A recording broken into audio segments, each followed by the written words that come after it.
Hello, today we'll discuss about the measures to correct deficient demand. So in our previous video already we discussed about the meaning of deficient demand. So deficient demand means that when aggregate demand is less than aggregate supply. So it means when actual aggregate demand is less than aggregate demand required for full employment. No? So then this is the deficient demand, and because of this deficient demand actually deflationary gap arises. So now we will discuss about the measures to correct deficient demand. So if there is a deficient demand, then how we can correct the situation to get the full employment level. So same like in previous video we discussed about the measures to correct excess demand. So in here also we use two policy. One is the fiscal policy and another one is the monetary policy. So fiscal policy, policy of central government; monetary policy, policy of central bank. In case of India, RBI.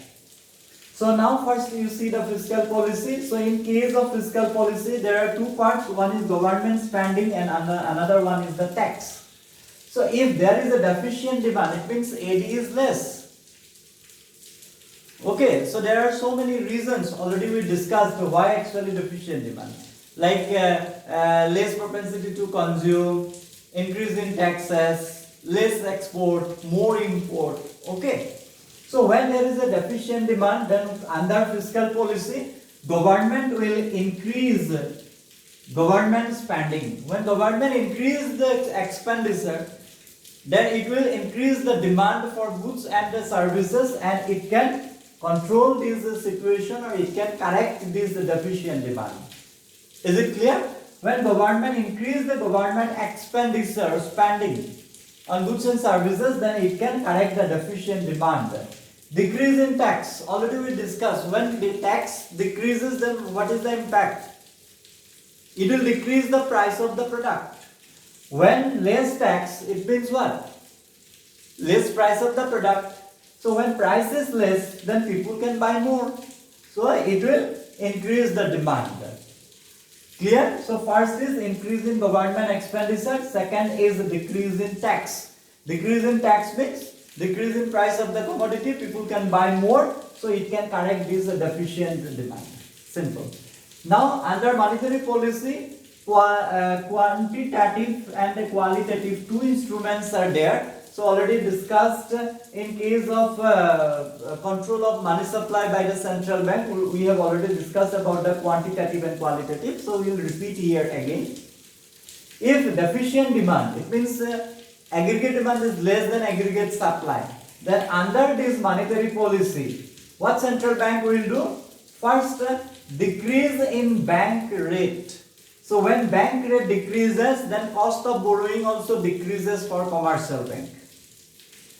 So when cost of borrowing decreases for commercial bank, then commercial bank can provide more loan to the public. Easy? Decrease in repo rate, same thing. When repo rate decreases, then cost of borrowing also decreases for commercial bank, and commercial bank can provide more loan to the public.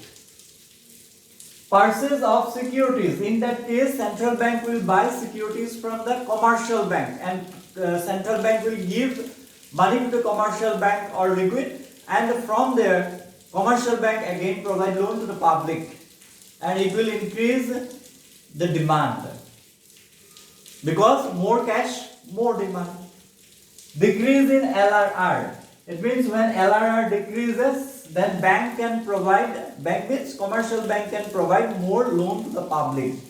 You know that there are two parts, CRR and SLR. So same thing, when central bank decreases LRR or CRR or SLR, then commercial bank has to keep comparatively less than before, and commercial bank can provide more loan to the public. So it means when there is a deficient demand or demand deficiency, then we have to increase the demand. And if we have to increase the demand, then there are two methods, fiscal and monetary. So through this fiscal policy, which is very easy, through monetary policy, we are discussing about these quantitative instruments.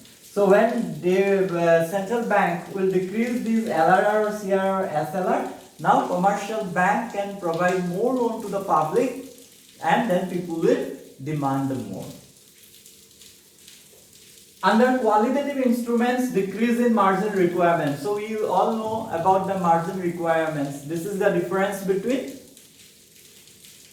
the amount of loan and the market value of your properties. So now deficient demand, it means less demand. So in that case, central bank will decrease the margin requirements, then you will be very happy and you will borrow more money from the bank.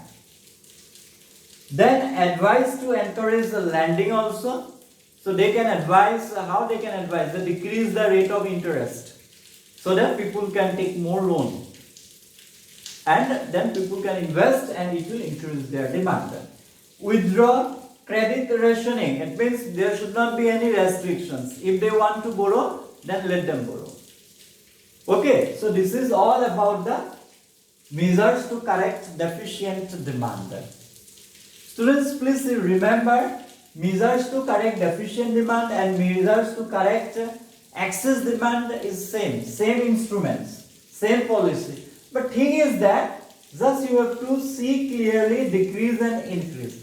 So if demand deficiency, then everything see here you have to decrease so that commercial bank can lend more money to the public. And if this one is excess demand, it means we have to reduce the aggregate demand. So in that case, in previous video we discussed that increase. Is it clear? So quickly you see fiscal policy, monetary policy, fiscal policy, policy of central government, monetary policy, policy of central bank. In here there are two parts, government spending and tax. In case of deficient demand, to control, to correct the situation, what will do? Increase in government spending or decrease in tax. And in here, under the monetary policy, under qualitative instruments, decrease in bank rate, decrease in repo rate, purchase of securities, decrease in LRR. In qualitative, decrease in margin requirements, advice to encourage lending and withdraw credit rationing under SSC. But one thing, students, you remember in MCQ type question, so don't mix up all these things. You clearly know that these are the under qualitative, these are under quantitative. Don't mix up. If question asks that which one is the under qualitative, then you should know that these are the qualitative, these are the quantitative, these are the fiscal policy. So don't do mix up. Make it specific, write it clearly so that we can understand that you have the concept. But if you mix up everything, then it's not good, because sometimes question asks specifically that what is the monetary policy and what are the instruments under monetary policy. Okay, what is the fiscal policy? What are the instruments of this fiscal policy like this? Okay, so this is all about the measures to correct deficient demand or demand deficiency. So I hope you understood this lesson. But if you have any confusion, let me know in the comment section below and I will talk to you there.